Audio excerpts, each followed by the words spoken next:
बेलापुर गांव खूबसूरती से भरपूर था। उस गांव में नदी किनारे रहते थे रामविलास जी, जिनके बड़े बेटे विकास की शादी को कुछ समय हुआ था। नई नवेली बहू गौरी अभी अभी शहर से आई थी। वो भले ही शहर से थी, लेकिन थी वो गरीब घर से। शादी तो सबकी रजामंदी से हुई, लेकिन दहेज में कुछ खास नहीं आया। यही बात ससुराल वालों के लिए अक्सर ताने देने का बहाना बन जाती थी। उसकी सास लता देवी हमेशा कहती, अरे आजकल की बहुएं तो आटे दाल का हिसाब नहीं जानती, और ये देख लो, न मायके से दाल लाई न चावल, बस हमारी थाली पर बोझ बनी बैठी है। आजकल वैसे भी सब इतना महंगा है।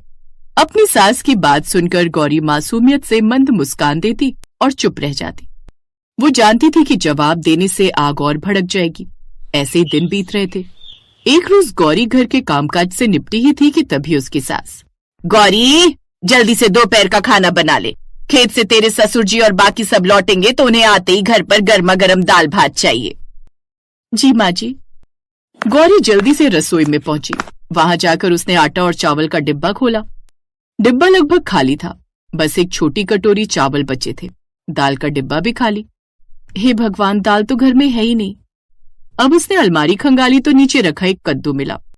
अब इससे क्या बनेगा? सिर्फ कद्दू की सब्जी, लेकिन वो तो सबको रोज नसीब हो ही जाती है। और कल भी बाबूजी ने वही खाई थी, तो वो तो चिल्ला पड़ेंगे कद्दू की सब्जी का नाम सुनकर। अब क्या करूं? तभी उसे अपनी माँ की एक बात याद आई। बेटी, शहरों में लोग फ्राइड राइस बनाते हैं, उसमें सब्जियां डालते हैं और पतीले से महक उठती है।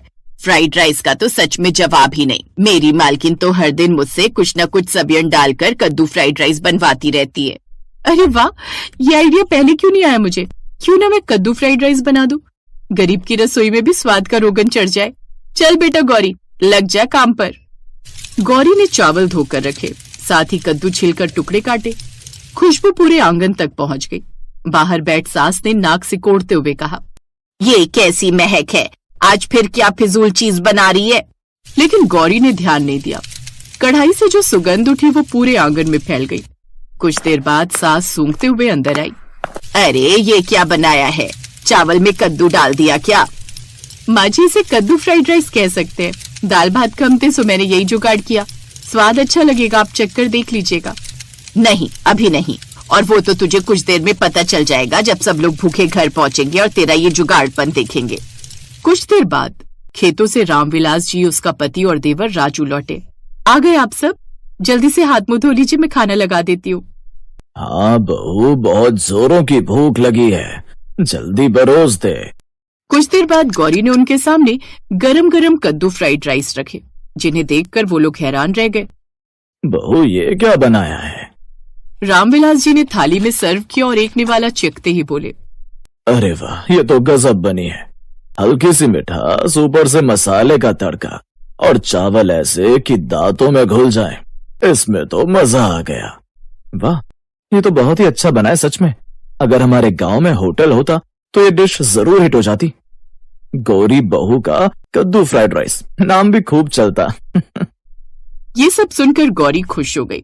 इतने समय से ताने सुनते सुनते वो कमजोर पड़ गई थी, लेकिन आज पहली बार उसकी रसोई की तारीफ हो रही थी। लेकिन सास को उसकी ये तारीफ रास नहीं आ रही थी। रात को जब सब लोग सो गए, लता देवी बरामदे में बैठी सोच रही थी। आज पहली बार पूरे घर ने तारीफ की।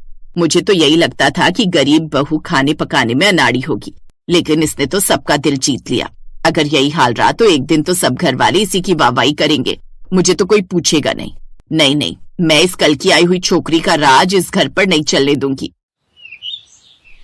अब वो गौरी पर और भी ज्यादा काम डाल देती है, और जब भी वो खाना बनाती तो वो एक ही बात कहती, इसमें वो खास बात नहीं है जो मेरे बनाए हुए खाने में होती थी। पता है, सब रिश्तेदार मेरे हाथों के बने खाने की ही तारीफ करते होंगे, लेकिन साहस तो ये है कि बहू को मसालों का तजुर्बा तुझसे कई गुना बेहतर है। गौरी के बने कद्दू फ्राइड राइस अब घर में सबको पसंद आते, और अब वो उससे हर दूसरे दिन उसे बनाने को कहते। एक रोज पड़ोस की कमला काकी उनके घर खुशबू सूंघते हुए आ गई।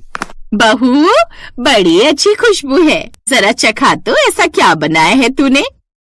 कद्दू का फ्राइड राइस है काकी, अभी लाती हूँ। हैं? वो क्या होता है? होती है उटपटांग सी चीज। जब इसे कुछ समझ नहीं आता तो ये यही करती है। कुछ देर बाद गौरी काकी के लिए भी लेकर आती है, जो कि उसको भी बड़ा पसंद आता है। वाह भाई, हमने पूरी उम्र निकाल दी लेकिन हमें नहीं पता था कि कद्दू की ऐसी भी कोई चीज बनती है। लता, तू बड़ी खुशकिस्मत है जो इतनी अच्छी बहू मिली है तुझे। अब कमला मोहल्ले में जाकर भी उसके खाने की तारीफ करती है, जिसे सुनकर सांस चढ़ जाती और अब वो गौरी को किसी न किसी बहाने से और भी परेशान करती। ऐसे ही दिन बीतते हैं। कुछ दिन बाद गांव में मेले का आयोजन हुआ। गौरी के घर वालों ने उसे फ्राइड राइस मेले में बेचने की सलाह दी। मैं जानता हूँ गौरी, ऐसी चीज किसी ने भी पूरे गांव में नहीं खाई होगी। तुम्हारा कद्दू फ्राइड राइस सचमुच का कमाल का है। अगर तुम उसे मेले में बेचोगी तो देखना वो सबको पसंद आएगा। क्या आप सच कह रहे हैं? कोई जरूरत नहीं है। अब क्या हमारे घर की बहू ये सब काम करेगी? अरे तो क्या हो गया भाग्यवान, अगर उसमें कोई हुनर है तो वो उसे दिखा सकती है, और इसमें बुराई क्या है? गांव की और औरतें भी तो ये काम कर रही हैं। मैंने कह दिया ना, ये सब हमारे यहाँ नहीं चलेगा तो मतलब नहीं चलेगा।